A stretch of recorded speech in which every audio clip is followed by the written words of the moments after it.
Subscribe to our channel by clicking the subscribe button. Click the bell button and enjoy the latest uploads from our channel.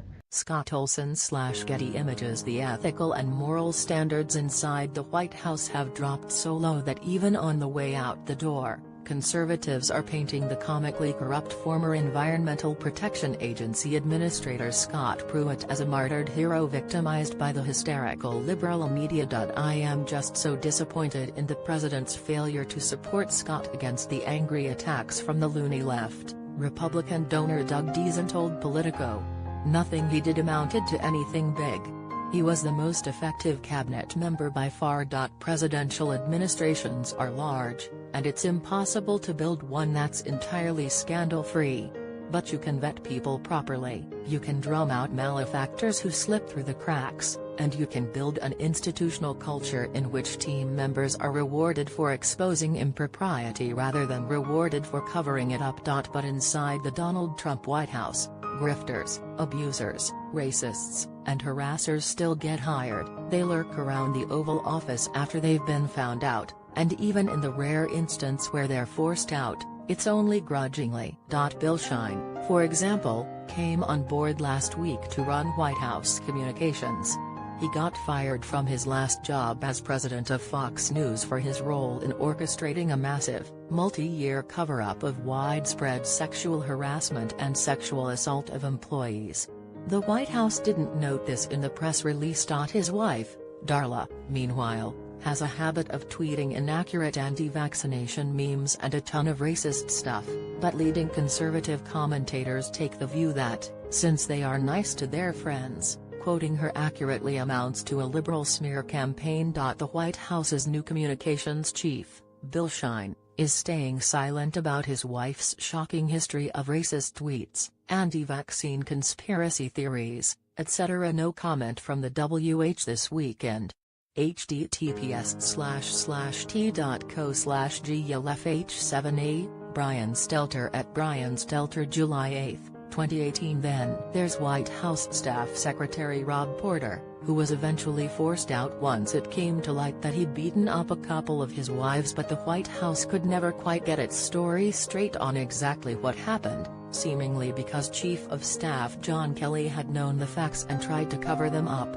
About a month later, Trump decided he missed Porter and wanted him back, which didn't happen, but Kelly obviously wasn't punished for the cover-up.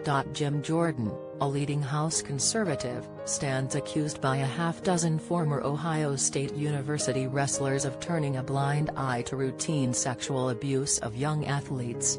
And both President Trump and his colleagues are rallying behind Jordan with the preposterous theory that it's all a conspiracy cooked up by the deep state to shield a former FBI agent from their calumnies. How is Jim Jordan supposed to prove that he didn't know something 28 years ago? Could any of us? This is a deliberate attempt to knock the best oversight member of Congress off his game. The week Strzok is scheduled to testify. Matt Gaetz at Matt Gaetz. July 6, 2018. And this is the really striking thing about the current state of Republican Party politics, not the handful of crooks and spouse abusers who've been forced out of their jobs, but the petulant and foot-dragging manner in which they've been cashiered, the continued tolerance for so many apparent malefactors, and the evident lack of desire to even attempt anything resembling a proper house cleaning. The situation is an embarrassment to dignified political and policy professionals who happen to believe in low taxes and restricting the legal availability of abortion.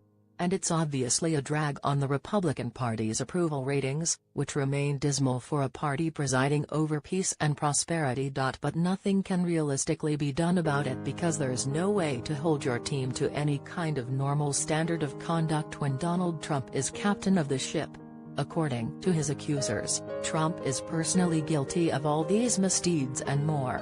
He simply can't do anything about it even if he wanted to. Trump world is a huge mess of scandal. The sheer volume of negative stories about Pruitt eventually made his position untenable, since he was clearly facing what amounted to a revolt from his own staff. But it's clear that Trump is very far from taking a zero-tolerance approach to cabinet corruption. Indeed, though the sheer quantity of Pruitt stories was unparalleled, The most egregious case of corruption probably lies with Commerce Secretary Wilbur Ross, whose family is deeply invested in companies with a direct stake in Ross's decision about tariff exemptions. Ross even found a way to profit financially from journalistic exposure.